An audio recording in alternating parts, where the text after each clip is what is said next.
నమస్తే అండి. ఇరాన్కి అతి పెద్ద గట్టి దెబ్బ కొట్టినటువంటి అమెరికా, ఇజ్రాయెల్ మనందరికీ తెలిసిందే ఏ స్థాయిలో దాడులు జరుగుతూ ఉన్నాయి. హయ్యర్ లెవెల్ పీపుల్ అందరినీ కూడా లేపేస్తున్నారు. సుప్రీం లీడర్ దగ్గర నుంచి మొదలు పెడితే ఎవరైతే ఇరాన్కి సంబంధించిన టాప్ లీడర్షిప్ ఏదైతే ఉంటుందో దాని అంతా లేపేస్తున్నారు. సెకండరీ లీడర్షిప్ ఏదైతే ఉంటుందో దాన్ని కూడా లేపేస్తున్నారు. కానీ మూడో వాళ్ళు మాత్రం లొంగట్లేదు. మీరు ఎంతమందిని చంపినా మేము ఓకే అంటా ఉన్నారు. విషయం ఏంటంటే, ఇప్పుడు IRGC నేవీ హెడ్ని అతి కిరాతకంగా చంపేస్తారు ఇప్పుడు. సో దీంతో అమెరికా క్లెయిమ్ చేసుకుంది మేము వదిలిపెట్టం అని.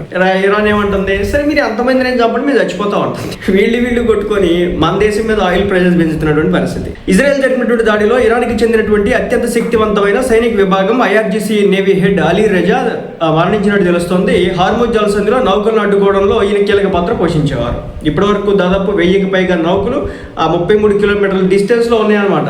దాదాపు 1000కి పైగా షిప్లు. వాళ్ళు అంటున్నారు ఇప్పుడు ఒక్కొక్క షిప్కి 18 కోట్లు కడితేనే మేము వెళ్ళనిస్తాం. అది కూడా ఇరాన్కి సంబంధించిన మిత్ర దేశాలకు మాత్రమే పర్మిషన్. 18 కోట్ల రూపాయలు ఒక్క షిప్ వెళ్ళాలండి. అలా 1000 షిప్లు ఉన్నాయన్నమాట.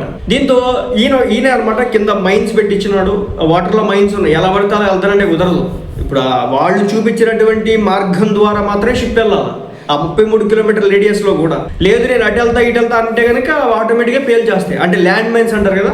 సో అలాంటి మైన్స్ పెట్టి కూర్చున్నారు వాళ్ళు. షిప్ వెళ్ళిందంటే పేల్చేసింది ఆటోమేటిక్గా. రెండోది, నావిగేషన్ మొత్తాన్ని కూడా అక్కడికి ఆ ప్రాంతంలోకి వెళ్ళిన తర్వాత దాన్ని క్లోజ్ చేసేస్తున్నారు. అక్కడ నావిగేషన్ సిస్టమ్స్ ఏవి కూడా పనిచేయవన్నమాట. అది సంగతి. ఇరాన్లోని వ్యూహాత్మక ఓడరేవు నగరం మరియు హార్ముజ్ జలసంధికి సమీపంలో ఉన్నటువంటి ఒక బంకర్లు అనుకుంటా ఈ దాడి జరిగినట్టు తెలుస్తోంది.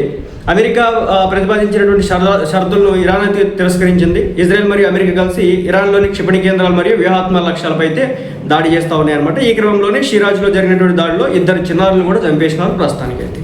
సో భయంకరంగా దాదాపు 60,000 బిల్డింగ్లకు పైగా. బిల్డింగ్ అంటే మనలాగా 1 ఫ్లోర్ 2 ఫ్లోర్ల బిల్డింగ్లు కాదు, 5-6 అంతస్తులు 7 అంతస్తుల బిల్డింగ్లు. ఏదైతే ఇరాన్కి సంబంధించినటువంటి పట్టణం ఏదైతే ఉందో మొత్తాన్ని కూడా తుడిచిపెట్టేస్తూ ఉన్నారు. రోజు బాంబులు వర్షం కురుస్తూ ఉన్నారు. మన కళ్ళకి చాలా తక్కువ కాంటెంట్ కనిపిస్తూ ఉంది, కానీ చాలా భీకరంగా యుద్ధాలు జరుగుతూ ఉన్నాయి. మొత్తానికైతే ఇరాన్కి సంబంధించినటువంటి IRGC నేవీ హెడ్ని ఇప్పుడు చంపేయడం అయితే జరిగింది.